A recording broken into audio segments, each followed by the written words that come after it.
Hello and welcome to this digital edition of the Court International Literary Festival. My name is Emily Carson. I'm from Dublin Digital Radio.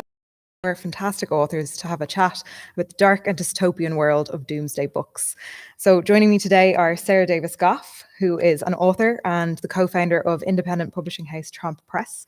Sarah's first novel, Last Ones Left Alive, was shortlisted for the Edinburgh First Book Prize and the Not the Booker Prize. It was also nominated for an Irish Book Award and won the Chrysalis Award. Sue Rainsford, whose first novel, Follow Me to Ground, was the winner of the Kate O'Brien Award, just launched her second novel, Redder Days, last month, that we're going to be talking about today. Mark O'Connell, who is the author of Notes on an Apocalypse and To Be a Machine, which was shortlisted for the Baillie Gifford Prize, won the Wellcome Book Prize, and was also shortlisted for the Royal Society Insight Investment Prize. That took a while to remember. And finally, Paul Kingsnorth, who is a writer of fiction, non-fiction, and poetry. He's the founder of the Dark Mountain Project. And his first book, The Wake, was the winner of the 2014 Gordon Burns Prize. Yes, and was also shortlisted for Goldsmiths Prize. And the novel that we're going to be talking about today, Alexandria, was launched in February. So thanks so much for joining us, everybody. So what I might start by talking about is rooting us very much in the here and the now, in the very strange times that we've experienced over the last while. Due to the nature of the types of books that you've written, your research and writing has also brought you to thinking and talking about cataclysmic events. So I wanted to get a sense of how has that prepared you for the year that we've just had? And I might start with you, Sarah. Sure. Yeah, I've got a very well-stocked pantry. I've got these horrible prepping tendencies, which I hope we don't talk too much about as we go, because it's faintly embarrassing for me to talk about all the stuff that I have underneath my bed. There was a sense of fascination, certainly, when everything kicked off. Like, I think I was very curious about, how bad things would get. And I think what always surprises me in situations like these is just how kind people are to each other. I feel like I always underestimate the value of community, and whatever my own impulses are, the impulses of the majority, thank goodness, are about coming together, keeping communication really open, kind of trusting each other a lot. And I think that's really lovely. And so that's what I was not prepared for. But I have a lot of tin cans, so that helped me. That's very good. Mm-hmm. What about you, Mark? You've investigated quite a few different versions of what an apocalypse might look like. How did you feel during this year? Yeah, like in a lot of ways, very kind of wrong-footed, because I'd written this book about various kinds of apocalyptic anxieties and how people are preparing for their kind of version of the apocalypse. And I hadn't really considered the prospect of a viral pandemic all that seriously. So the book came out at the sort of exact time that this was really unfolding. So yeah, I'd spent a lot of time kind of reading prepper manuals and sort of doing kind of research at a sort of like an ironic kind of scholarly distance in a way about a lot of that stuff. But then when the shit really started to hit the fan, as the preppers say, I found myself taking those books down off the shelf and sort of looking at them in a slightly different kind of spirit, and sort of thinking maybe these people, maybe the likes of Sarah, have something like they're onto something. But I think like Sarah, like the sort of prepper mentality that I look at in the book has a lot to do with a sort of very radical kind of individualism as a way of dealing with times of crisis and sort of apocalyptic situations. And I think what we've seen in ways that are both good and bad and sort of imperfect, but I think like how people tend to deal with catastrophe, with times of crisis, tends to be by pulling together into various kinds of communities. So I think that's been a sort of lesson of the last year.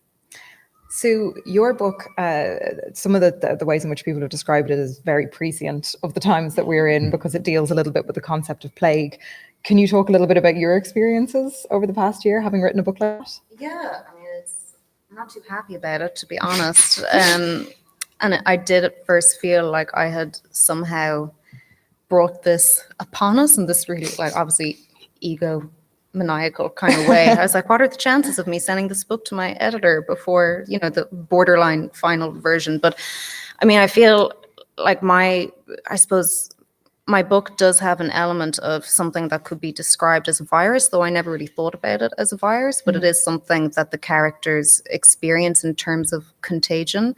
But yeah, again, the characters, they do not have, none of them really have the skill set, emotional or practical, required to, like you guys are saying, to sort of fuse together or work together. And that's sort of the dilemma for them, you know. So I felt very underprepared coming into my authorial experience coming into COVID left me very ill-equipped. But it did make me think, you know, in Redder Days, there's this condition called redness that the characters perceive in one another. And I suppose what sort of rung true for me or felt familiar to me was this sense of, you know, a hyper-awareness of one's own body and a hyper-awareness of one's bodily functions that might be perfectly normal, but when shone under a very particular light, you know, are all too easy to pathologize, and that start to bring about a type of, you know,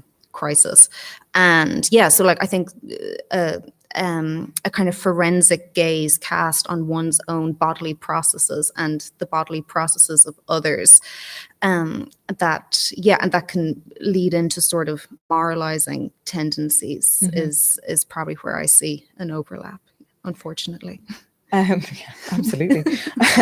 And Paul, Alexandria is set 1,000 years in the future, and obviously an awful lot has changed in that time. How do you feel having come through a year where it feels like an awful lot has changed very fast, but obviously not 1,000 years in the future? Well, it's funny actually, because I think I've been writing about things collapsing for about 10 years in fiction and non-fiction, so I ought to be really well prepared. And actually, I'm quite glad to hear that Sarah has a stocked pantry, because so do I. I've got a really good one, and I'm quite pleased I'm not the only one, full of tins, as Mark knows. So it's good to be prepared.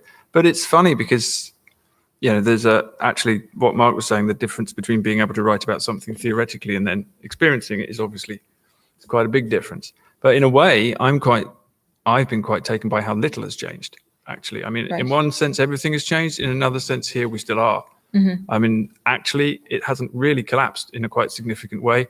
And what is interesting to me is whether anything in terms of the way we live is going to change at all, because we probably all just want to get back to normal, right? We want to get back on holiday, get on the planes, go to the shops again, do all the stuff we were doing before.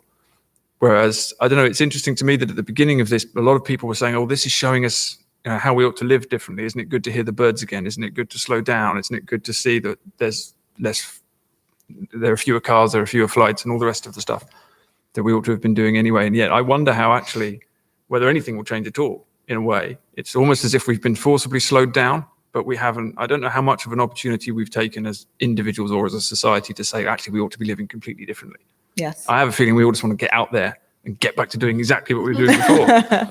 So yeah, we'll see, won't we? But it's very strange. When you imagine an apocalypse, you don't imagine this. But it is an apocalypse, because the meaning of the word apocalypse is revelation. You know, it's an unveiling. It's not a collapse. It's something being revealed. And lots of things are being revealed, I think. It's just a question of what we think they are. Absolutely, and that's actually thank you, because that's perfectly Sorry, have I ruined your segueing into my next question? point. That's exactly it. So I think that something that comes up particularly in both of your books is the concept of, the apocalypse is something people are yearning for as much as they're afraid of. And Mark, obviously, when you're talking about preppers, as you mentioned there's this huge, this without rule of law world where, the preppers are the prepared ones, and that means that they're going to be able to kind of live in this new and potentially better society. And there's so many different characters in your book that seem to be, waiting for this just to come so that they can start living the life that they've been, really just, this is it, preparing for. What are the main things that you learned from those different kind of styles of apocalyptic imaginings about what that fantastical idea is? Well, a lot of it has to do with, I say in the book, and I talk about preppers of a particular type, because the most vocal and most sort of prominent people in these movements tend to be quite right-wing and very sort of individualistic in terms of how they sort of idealize the apocalypse. So really what it sort of seemed to me from quite early on in looking at these movements was that there's a huge element of there's some fear, definitely, and fear is the kind of the pretext, it's sort of front and center, but fantasy is the really interesting thing. So there's a lot of fantasy in how people imagine the apocalypse. People imagine the collapse of civilization as a terrifying thing, obviously, and a moment of chaos and upheaval. But also, for a lot of people, there's an element of like opportunity. You can sort of test your mettle, and particularly from like a male perspective, there is this sense of the last few decades, the sort of traditional kind of modes of masculinity have sort of lost their currency to a large degree. And you see in a lot of preppers this idea that like, well, the movement is going to collapse. People won't be able to provide for you anymore. You'll have to just look after yourself. And that sort of creates a space where like the fantasy of return to those kinds of, traditional modes of masculinity kind of plays out. So there's quite a lot of that kind of thing that happens with, because the apocalypse is, in a lot of ways, like it's a blank screen on which we project all of these sort of fantasies and fears.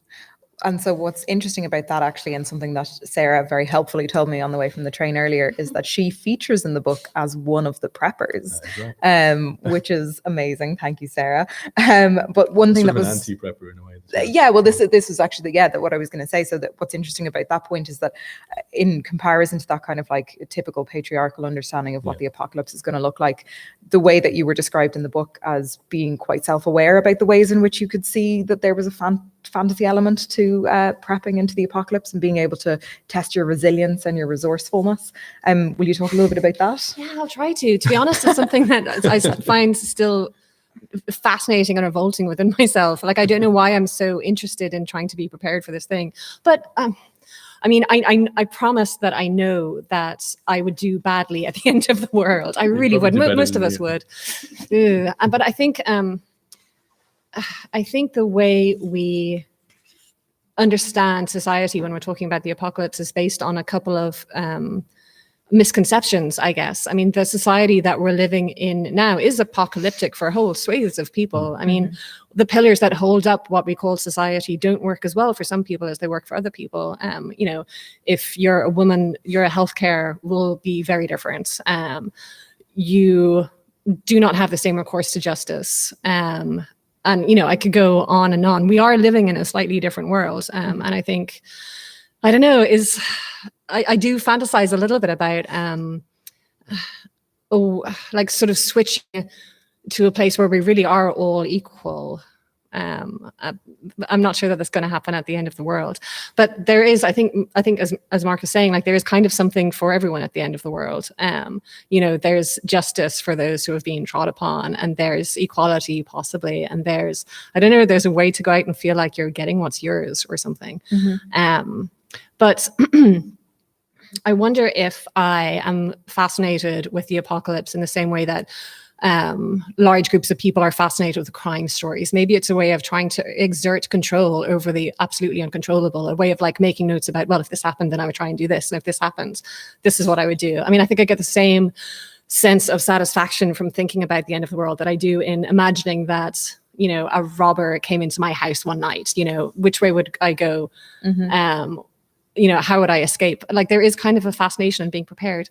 Or maybe it's because, maybe it's just a way to talk about death when we are not really supposed to talk about death. I mean, it's the one thing that we know is all going to happen to us. And our language for it is very underserving,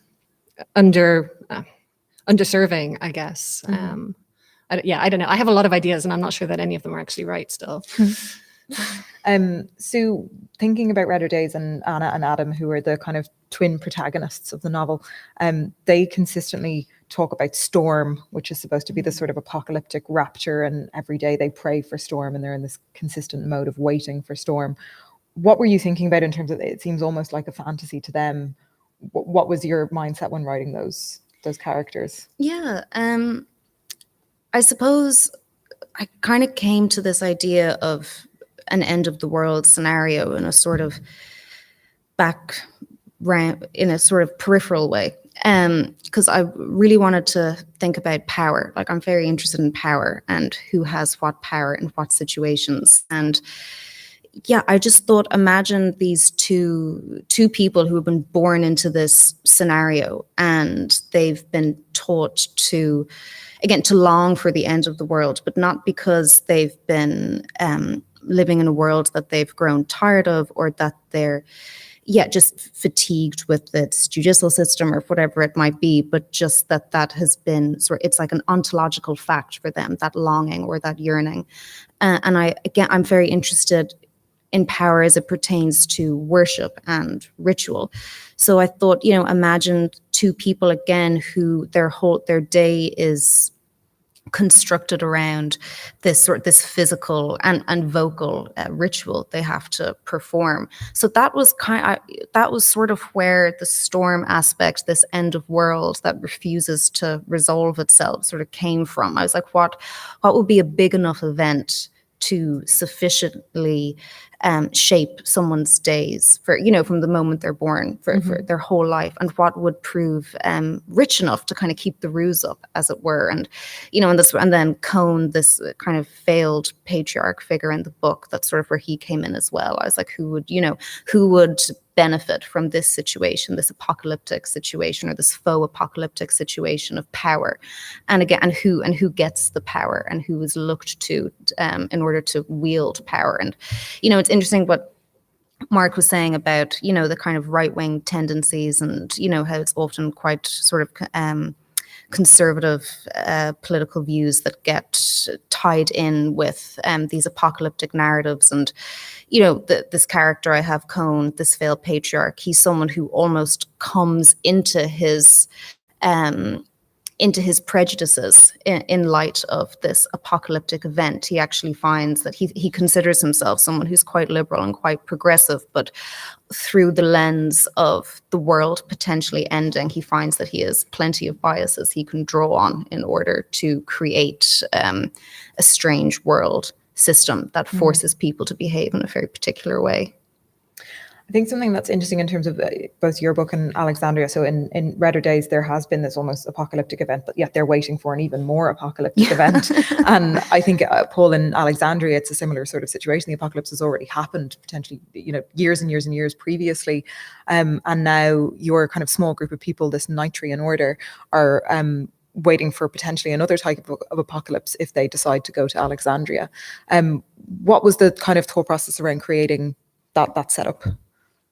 Well, firstly, I was trying, probably completely failing, but trying to avoid too many obvious kind of dystopian tropes. So, which is, it's set 1,000 years in the future. So it's not really about climate change or collapse or anything. As you say, it's changed. It's set in what would be Eastern England, although it's not England in 1,000 years' time. There's very few people left. It's very much warmer.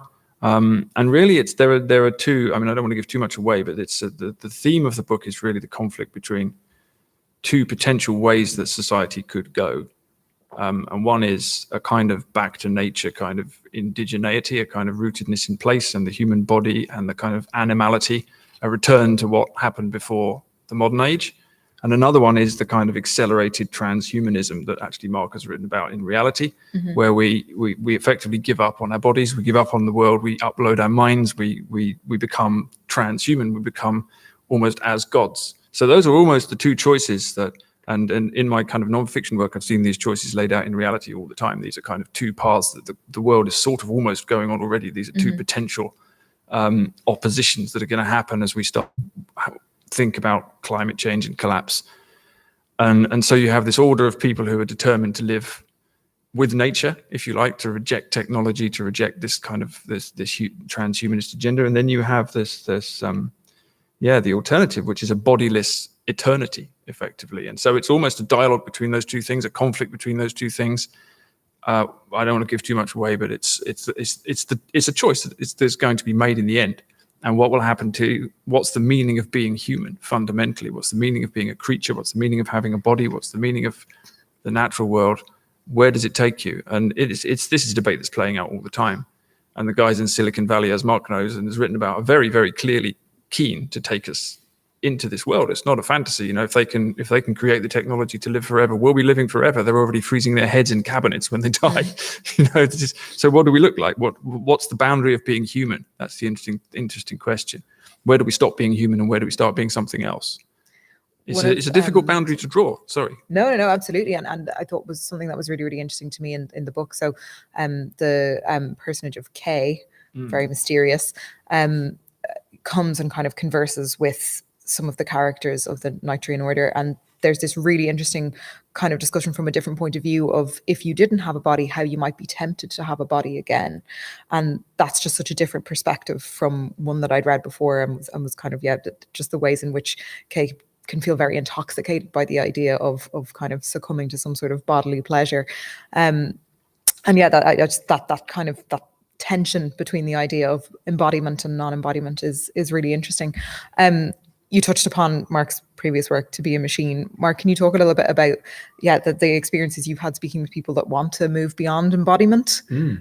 Yeah, well, I mean, it strikes me that if I hadn't already written To Be a Machine, there probably would have been space in my last book on the apocalypse to write about transhumanism as an apocalyptic movement, because it is exactly that. It is a kind of a almost sort of religious sort of idea about how we might sort of transcend our bodies and become something other than human.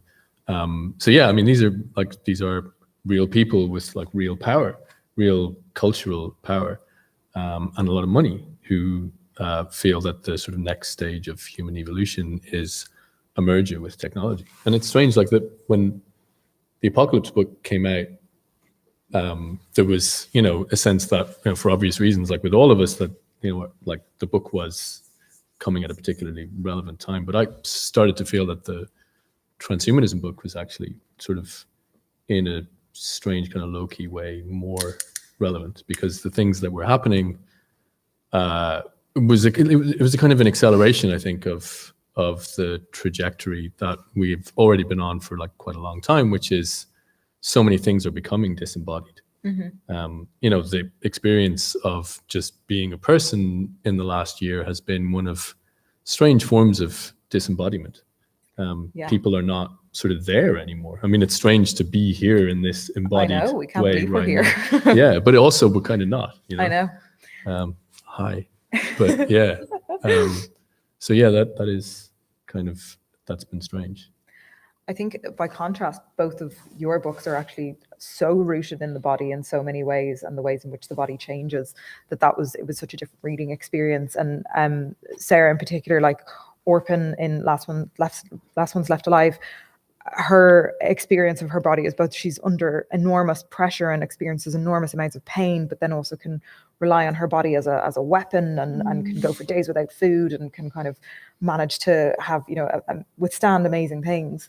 But then at the same time, the concept of the Scrake, which is kind of almost like a zombie character, that's like the worst possible imaginable embodiment, and bodies are so present. Can you talk a little bit about what you were kind of thinking about when you were conjuring up the Scrake? Sure. The concept of transhumanism just makes me feel really sad. And I think, come 300 years in the revolution, my tiny head in a screen will be shot for being a real sort of, anti-transhumanism person. Yikes. I really enjoy being in a physical body in the world. And I think, that's an expression of privilege in that, I work at in a comfortable chair by a desk all day and stay inside, and I don't have to, I'm not tilling a field somewhere. But I think it's so odd to try and follow that compulsion of dividing the mind from the body as if they're two separates. And I'm curious about whether that's possible, really. And I really enjoy writing about the body, and particularly the body in peril. I think, if and when there is an apocalypse, the first place it's going to show up is on our own selves. And just writing about bodies slightly falling apart and the will to try and keep them together is fun for me, especially because you don't see it for female characters so often.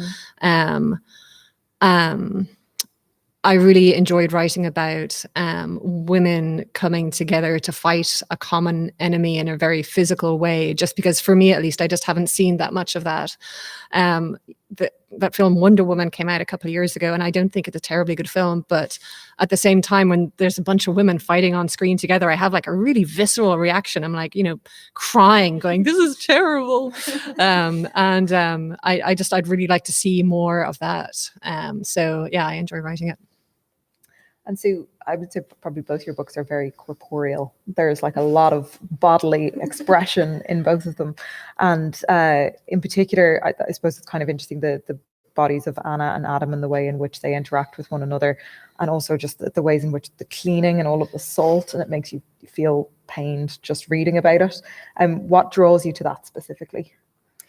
I'm really interested in, well, like Sarah's saying, I'm really interested in the perils of embodiment and just the traumas we encounter, or the micro and daily traumas we accrue just by the corporeal fact of our existence. So I've always been really interested in that, and interested in, just the body as a site of knowledge production, and somatic experience as a type of knowledge that isn't necessarily in opposition to what we might think of as intellectual knowledge or cerebral knowledge, or different types of knowing. So, I'm very interested in that, and where those types of knowledges go in the body and where they get stored up. And if you were to, cut open your arm and look at the muscle memory there, like what kind of knowledge is there? And if we could transcribe it, what would it look like? And is it in any way translatable into rational language, or what we might think of as traditional descriptive language, or does it defy those bounds completely?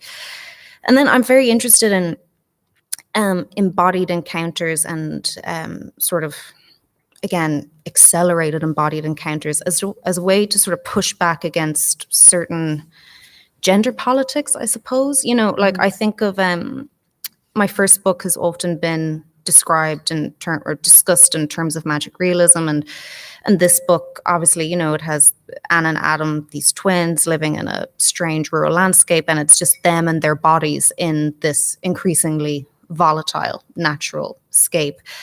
And I'm very interested, if it's just you and your body, and you have been born outside of Western discourse, or any kind of discourse, and what it might tell you about taboo and shame and transgression, what sticks in terms of gender? Like, what are we left with? Like if you're just a body, you're a menstruating body in a field on any given day, how do you experience that if you haven't come up through all of the tiers and levels that, say, we've come up through in our particular background in, Catholic Ireland? So I'm interested in the body as a route to somatic knowledge, and also from a literary point of view, I'm interested in writing through those prisms as to what it can tell us about how we're interacting with each other. And yeah, I do try and just say to myself sometimes, what sticks when everything else is gone, and it's just embodied progression through a space.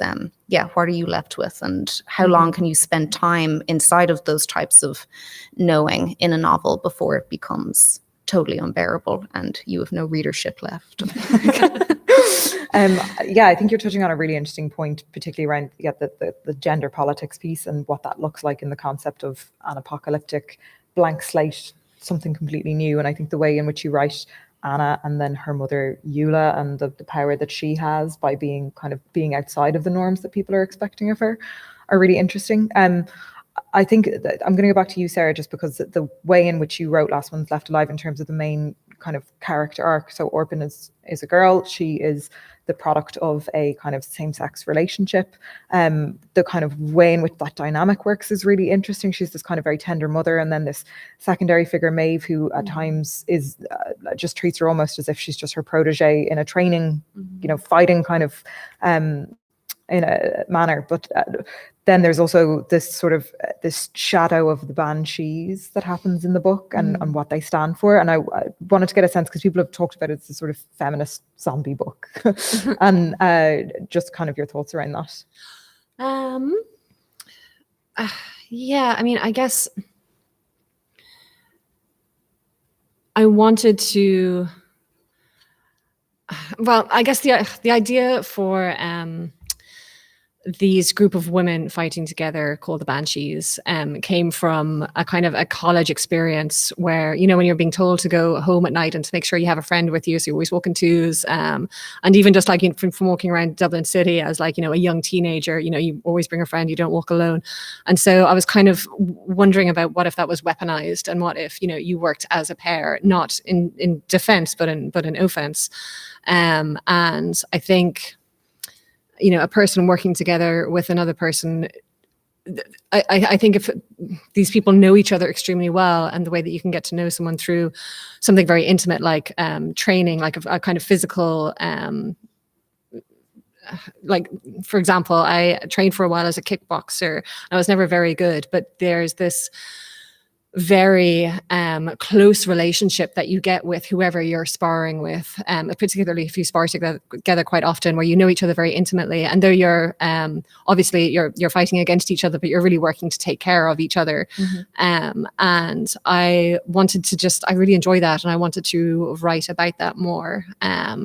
So yeah, then sort of as I think for every sort of group of heroes, you need something that they need in order to work against. And so the concept of the Scrake, which are a kind of zombie, they're sort of very plastic in terms of literary analogy. You know, they could stand in for a sort of, you know, a climate change. They're captors, essentially. What I like about a monster like that is the particular pressure that it puts on a community.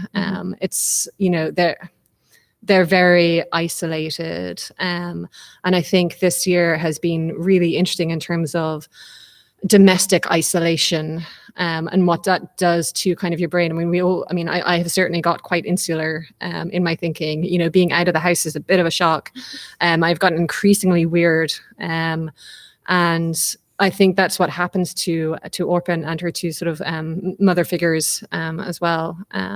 But, you know, she, as is often the case, you know, if you grow up with a certain kind of relationship, it's the norm, and, you know, I don't see why you'd see any problems with it.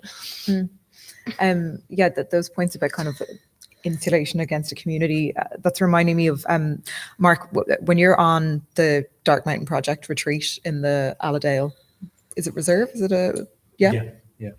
There's a woman called Caroline that you're speaking to, and she's saying that she has encountered preppers when she's doing kind of like bushcraft workshops, and that she said that the main thing that she found was that she thought they'd be absolutely useless in terms of an apocalypse because they'd completely lost a sense of community, and that was a very sort of you know, matriarchal sensibility. What was your take on that? Yeah, well, first of all, like, Caroline struck me as someone who, if there were to be some kind of collapse situation, she immediately was the person who I would want to be like having my back or whatever. Like, Paul knows her as well, and she's a person who would probably be able to tell you like what any kind of mushroom is, like, eat that, don't eat that, that's this. And, you know, she's just extremely kind of self-sufficient in those kind of situations and can make art out of nothing, those kind of people. But yeah, like her take on the kind of having been in proximity to the kind of more what you would imagine the sort of standard prepper kind of person would be, was that, yeah, they're very interested in kit, in stuff. They're very interested in, like, you know, accumulating different types of knives and like what's the best type of knife to have to defend yourself in this situation or whatever. And her kind of view of it was that, like, the ultimate sort of prep in a way is you know, being part of a community. And I think that's something that I kind of instinctively felt anyway, but I definitely saw and felt at a more kind of, you know, concrete level through meeting people like Caroline and going on that retreat. And that was really quite helpful for me to think about the things I was kind of vaguely sort of grappling with the book. I mean, I went on that retreat like really early on. In fact, it was at a point where I didn't really know. I knew I wanted to write about like the apocalypse, but I didn't really know what the book was going to be. And yeah, it was a pretty extraordinary experience. In fact, we went on two separate week-long kind of retreats, one of which I didn't write about at all, one of which was in Transylvania. But the week in Allerdale was the first of those. Yeah, that was just a really extraordinary kind of experience, among other things, from meeting people like Caroline, who's always the person who people quote in the book, actually. Oh, really? Yeah. And Paul, so this kind of leads me on to the matriarchal society that has been created for the Nitrian order in Alexandria, and this concept of so men are fire and women are water, and women can quench men's fire, and that they have the kind of supremacy there, and that women are an anti-violence, and that's a very positive thing. Yeah, what were your kind of thought process around the creation of that? Well, it's partly for the service of the plot, because the order that exists is a post-collapse order. So it's trying to create an order that can. The purpose of this order, which is supposed to be originally was a global religious order, is to exist in opposition to the machine, which is taking people into the transhuman world. So it's to exist in defense of the body, in defense of a connection to nature. There's a whole discussion about violence that goes throughout the book. And one of the things that the emissary of Alexandria, which is the place where you upload your minds, if you like, is saying to these humans is, look, so I'm going to ruin the plot, but I might as well ruin it anyway. Okay, so there's a load of layers and lots of surprises that I planned out very carefully. So I'll just blow them all apart. It's an ecological fable as well, because the notion of uploading your mind in this case is also seen by the emissary that comes from Alexandria, which is the transhumanist city, if you like, as a way of saving the earth, because his argument is, look, humans have destroyed everything, and they've destroyed it through violence, effectively, against each other and against the world, right? And that's largely primarily a male thing. It's not exclusively a male thing, but it basically mostly is, because men are much more violent than women, and that's generally true of all societies. And he is saying to them, look, that's an embodied problem. If you didn't have your body, you wouldn't have this problem. If you didn't have your male body, you would not be destroying everything. So you upload your mind, and so do all the women, and then the world is left to heal. Okay, so we remove the humans from the world. This is his argument. And then you solve the problem. You don't have violence anymore. And the answer of the order to that is, well, look, we've kind of quenched the men, right? The women are in charge. The place is less violent. The question of whether that works is one that you have to leave to the reader of the book, because it's not a simple solution, but that's the notion. Actually, the idea that men are fire and women are water is something I learned from, that's actually a tribal tradition from South Africa, which I was taught by a Sangoma, a South African healer. That's the tradition of their tribe. They say men are fire, women are water, but also everybody is fire in their young life, and they become water in their old life. So the midlife crisis, as we would call it here, is the movement from fire to water, which we all kind of resist. So I took that, I was inspired by him, so I stole that and I put it into the book. But there's a whole debate about, how much damage is done by men, how much can women kind of quench that? Is that true? Is that not true? Could you really prevent violence by leaving your body? Is the body the problem? I mean, this is the fundamental. Again, you come back to this fundamental discussion. Is the actual problem that we're embodied? That's the argument of the transhumanists, right? The problem is the body. The body is just a thing that gets in the way of your mind. It's quite interesting the way we've all been talking. We've been talking about being in our bodies, as if there was something that could be in our bodies. But is that true, or are we our bodies? It's almost that's the notion of a soul being embodied. Well, maybe a soul is embodied, we don't know. But it's interesting that we all default to this idea that we're inhabiting our bodies, because that's the thing that's central to the transhumanist notion. Eventually, the next stage of evolution is we just leave these meat suits behind. Yeah. Whereas actually, I think a lot of us are saying that the whole experience of being a human animal on the world is having a body, however many limits it imposes upon you, supposedly. That's what life is. And so that's the whole debate that's running through the book. Can you escape this difficulty by somehow leaving, or do you have to live with the limits of your body and work with them? So it's, I think that's really the conversation we're going to have for the next 50 years in modern society, because that's, as Mark says, this is kind of we're being pushed in this direction, I think. And I think actually this virus has pushed us very much faster towards the digital disembodied world now than we were even a year ago. When you were writing in terms of thinking in this sort of primitive society, very much communing with nature, very much enthralled to the rhythms of nature, how difficult did you find that in terms of trying to strip away all the ways in which we now are also embedded with technology?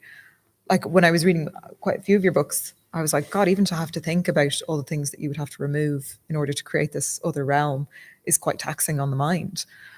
How did you find that? Well, I've thought about it for a long time because it's obsessed me for a long time. What does it mean to be human? And what does it mean to live? And how much do we need to live? What kind of society should we be living in? I mean, it's very, very clear to me that the crisis we have in the modern world of climate change and mass extinction and all of the other kind of horrors that we read about, and actually the crisis of meaning in our society, I think, which it just comes about from us being reduced to not much more than consumers, comes from this pursuit of technological expansion at all costs. I think George Orwell once said, if you give a Western man a job of work to do, he'll immediately try and invent a machine to do it for him. And that's what we do. We think technology is the answer to absolutely everything that we can do because we're very good at it. We're clever with our tech. So we think that tech will be the solution. Sometimes it's useful. Sometimes it takes us further into a problem. But we become so utterly dependent on this network of it now that we can't imagine surviving without our phones. And it's almost impossible to do it now. Within just 10 short years, that's happened. So when you strip all of that back, what do you actually have? Well, what you have is how humans have lived for 99% of history, actually. So this is also new for us, that you only have to look at other parts of the world where nobody has this, which is most of the world already, right? Because we assume everybody's living like this. They're not. This is the privileged 5% or whatever who have this stuff. And our smartphones are full of rare earth metals mined by Congolese children. And it's, for most of the history, we have not lived like this. And in the future, we probably won't live like this either. This is almost, it seems to me, this is a kind of blowout. It's a big party we're having. We've got all the stuff and we can make all the tech, and then it's going to fade away. And we're going to have to imagine what it's like to live. But we can imagine it just by looking at how most people have always lived. Yeah. And some version of that will probably be the future. We don't know exactly what it will be, but it's another one of those things that it's fun to imagine while you don't have to live in it. Yeah. Sarah, actually, in your book, something that struck me was that before, Orphan is on the sort of road back in Ireland, the descriptions of Slanbeg, where she grew up with her mum and with Maeve, are like really idyllic. Like for a novel that has so much horror in it, actually probably some of the nicest moments in any of the books is some of the stuff on Slanbeg. Yeah, I mean, it sounds kind of idyllic, doesn't it? Like you're living on an island, you're not surrounded by people, and the landscape is really beautiful. You've got a nice dog, it's kind of escapism. That sounds lovely to me at the moment. But I think as Orphan discovers, I think part of what makes us human is our interaction with other people. You can't really live without some kind of community, even if it's a small problematic one. I think community is only a good thing as long as you're part of it. If you're isolated from it, it's a huge danger to you. And so, I mean, it's sort of, although I'm obviously writing an apocalyptic zombie novel, I'm writing, about real world experiences that are very common, like seeing the lights of the big city from a rural area and wanting to go there despite your parents saying, it's not going to be for you. You still kind of have to go and find that out for yourself, I think. But yeah, I could definitely go hang out in Slanbeg for a while. Couldn't we all? Sue, in Redder Days, as much as it's gone back to a sort of more primitive, like Anna and Adam can't read, Cohen has kept them sort of in darkness, but they're in a very inhospitable environment in many ways. They're on top of a coal mine that has a lot of like fires coming out of the ground, things like that. When you were constructing that world, what were the points at which, because it's kind of unclear, you can't really tell at what point, at what level of kind of technological society things started to break down. What did you have in your head? Yeah, I mean, I like to think of the book not necessarily in this futuristic epoch, but kind of more like an off-kilter present, so that it could be like in the very imminent future, as in like next month, or even a year ago. I see it as having see it as occurring in a context very similar to our own right now in terms of technological advancement. But, the reason I very much think of reading of literacy as a type of technology, as an empowering technology. And that was really the one that I wanted to strip away from from Anna and Adam, to show their vulnerability in the world, even this world that is not brimming with books or loquacious interactions, that they are still rendered vulnerable by having that taken from them. I'd say also the coal mine that they're living on top of, that is constantly producing this flame, is actually set.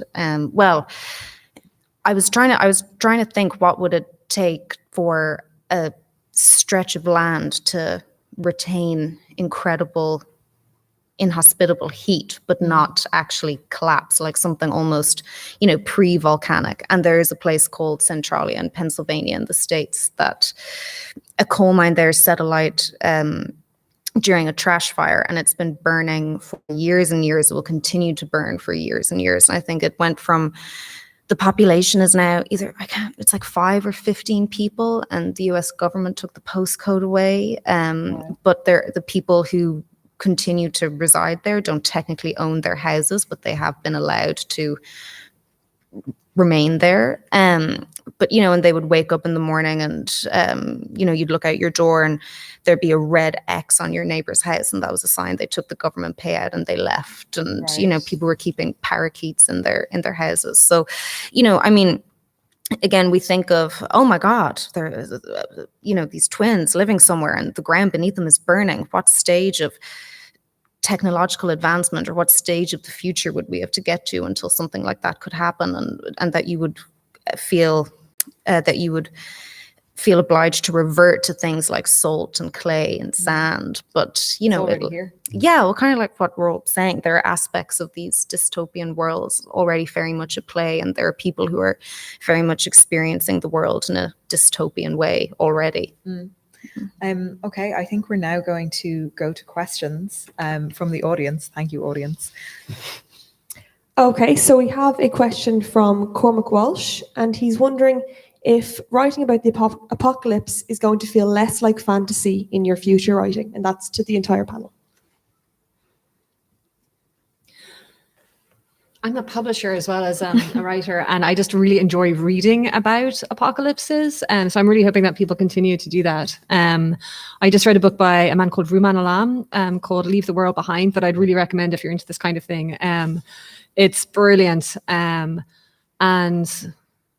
yeah, I mean, I think, as Sue was just saying, everything feels slightly apocalyptic all the time to me. I mean, even before the last year. So I'm not sure that much has changed for me fundamentally in terms of interests. Maybe you can answer this for me, Sarah. I've actually been wondering for the last year whether apocalyptic books are going to sell much better now, or whether people are just so sick of thinking about apocalypses that they're not buying. And that's great. So what are some of your favorite apocalyptic novels, films, or TV shows? And what would be your tip? I was hoping that wasn't going to come to me first.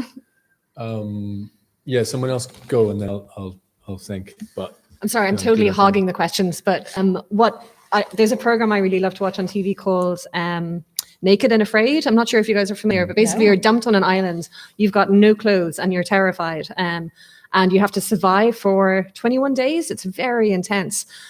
So what I've learned from this, that the people who go in and have already experienced something terrible tend to do very well. And the people who come from very cushy environments like my own go home on day 2 or 3, basically. So, I think my tip for surviving an apocalypse would be be an extremely hardy person who's just been living in the mountains for 6 years. So, Paul, I think you'd be fine. Well, I don't know about that. And yeah, actually, my tip for surviving the apocalypse is a bit like Caroline. Caroline Ross is a friend of mine, actually. I'm teaching a course with her soon. She makes all her own paints out of rocks. She does all sorts of. She spent last week tanning deer hides. That's the kind of thing she does for fun.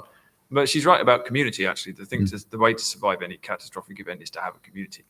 It's also good to have a pantry full of beans, and it's probably quite a good idea to have a gun as well. But actually, it's no good. It's interesting that you talk about these preppers. It seems to be a very American thing. That it's very individualist guy with a gun hiding in a basement waiting for the world to come and get it. It's a huge strand of American. It's very kind of American films, but it's the Wild West. It is the Wild West, yeah. But that's not going to last. Once your cans run out in your basement, you're pretty much dead. You need a neighbor to share things with and to keep an eye on stuff with you. It does make a difference, actually.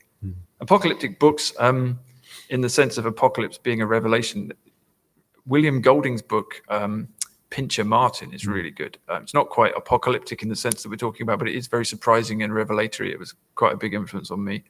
I slightly copied it for my second novel, but it's a great book actually, and it's very short and it's very intense. So I'd recommend that. And if you really want to be depressed, you can read The Road by Cormac McCarthy, of course. Yeah, you absolutely can. But you should really, but you'll need a drink afterwards. I would say, I mean, the thing that always strikes me about when we talk about the apocalypse, it seems as though we're talking about the future, but as like everyone has kind of touched on it, it's very obvious that we're talking about the present. And so I don't think like anything changes in that sense. But in terms of like recommendations, I have a very complicated relationship with J.G. Ballard. I sort of love and hate him, but I would struggle to think of someone who has predicted is maybe a strange word because he's always writing about the present as well. But like the way that he writes about society and, you know, how sort of highly technologically mediated things have become, like it seems to me to be pretty extraordinary, like just in terms of being on the nose and really predicting the future as a kind of an outcropping of just intimately understanding the present. I think he's a pretty extraordinary person to read in that Do you sense. have any tips? Do I have the any end of the tips? Go Talk to to Sarah Mars. and Paul. Would be my tip. Yeah. Well, you should be prepared. You've done a whole You would book. imagine, yeah. I bet you've got a basement I full of feel like stuff. I'm less prepared than I was when I started. I've lost my stomach for the apocalypse, I think. You're over it. Yeah, no, I would just want to go down in the first wave of death. Definitely, that would be my Perfect. approach. Yeah. And Sue? I can't remember the director, even though he's very well known and I like his other films. But you know that movie Take Shelter with Michael Shannon?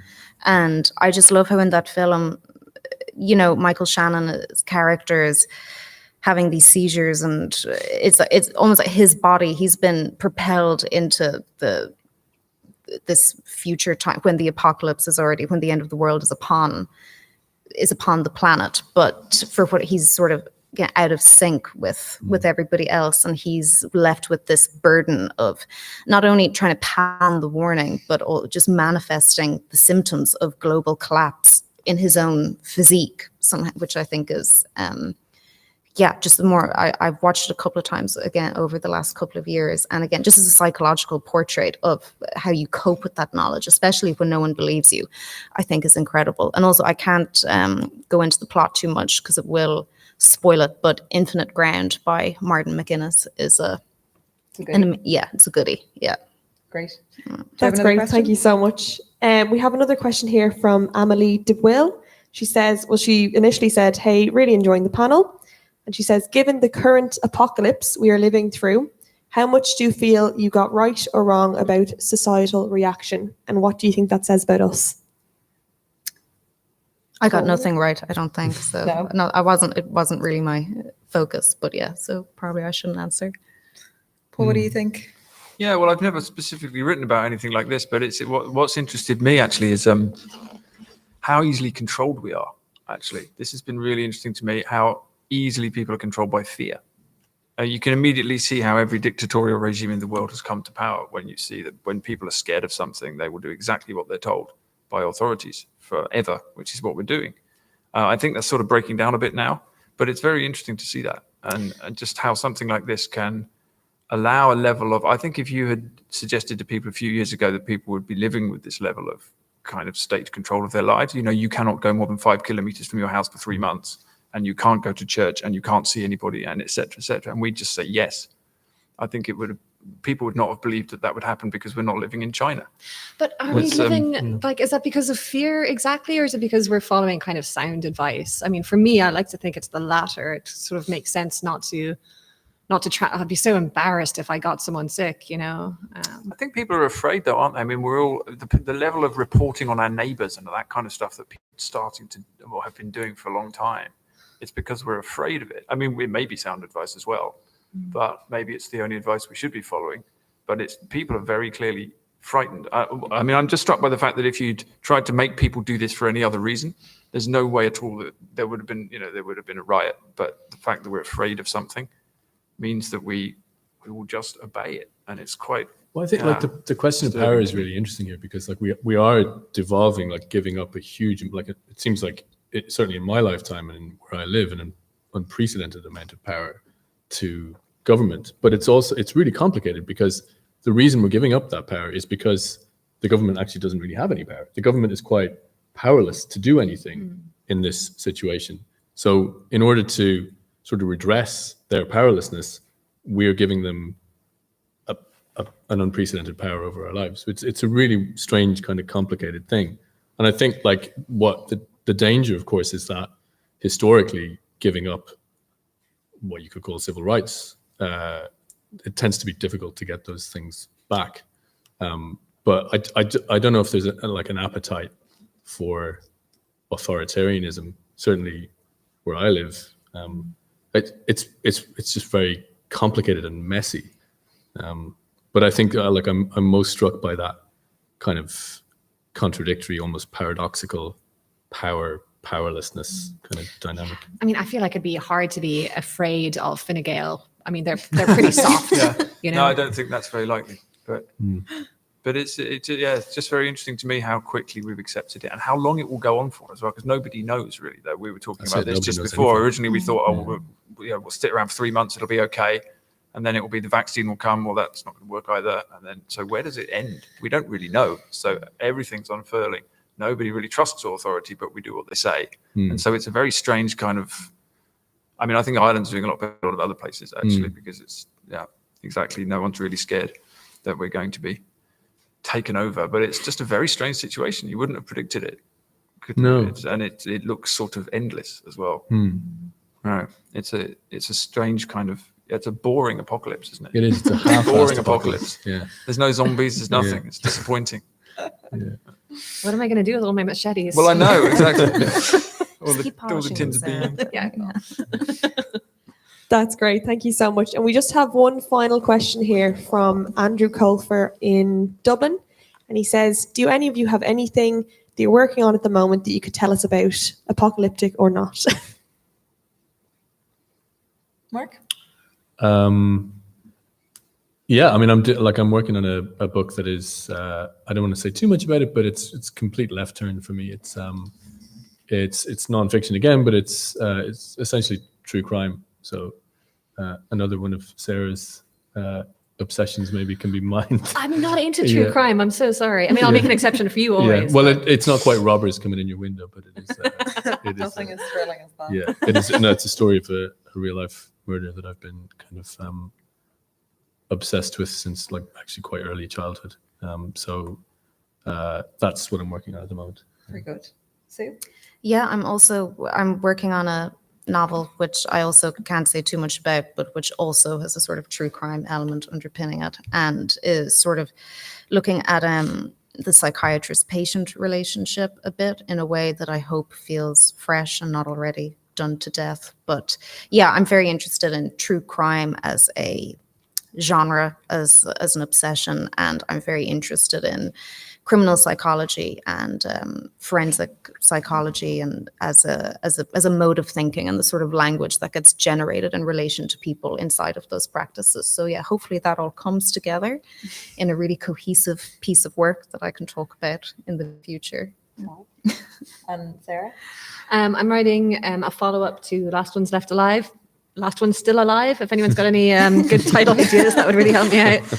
Last One's Left Alive is kind of a prequel to this book, which is about Phoenix City, which is where the main character kind of ends up at the end of Last One's Left Alive. And I'm always fascinated about communities living like barricaded in, basically, and just trying to do their best at that. So I'm having fun writing it. That's actually so great, because that was the one piece that I was like, but they're never going to Phoenix City. I need to hear more about Phoenix City. So that's a thank you for that. What about you, Paul? Well, I haven't got any books on the go. I just finished this trilogy of fiction, so I don't know what will happen there. I just started writing a series of online essays actually about the kind of state of things, because I had too many ideas in my head. I tried not writing for a while, but it didn't really work. My wife told me to go and write something down because I was becoming unbearable. So I'm having to do that. But yeah, we'll see where that goes. But I haven't got any major projects on, which is actually quite nice, to be honest. Where So we'll see. can people sign up for the essays? If you go to my website, which is paulkingsnorth.net, you can find them on there and see what you think. Yeah, but it's a big experiment, but it's quite fun to just write without quite knowing where it's going to go. Actually, I'm quite enjoying that at the moment.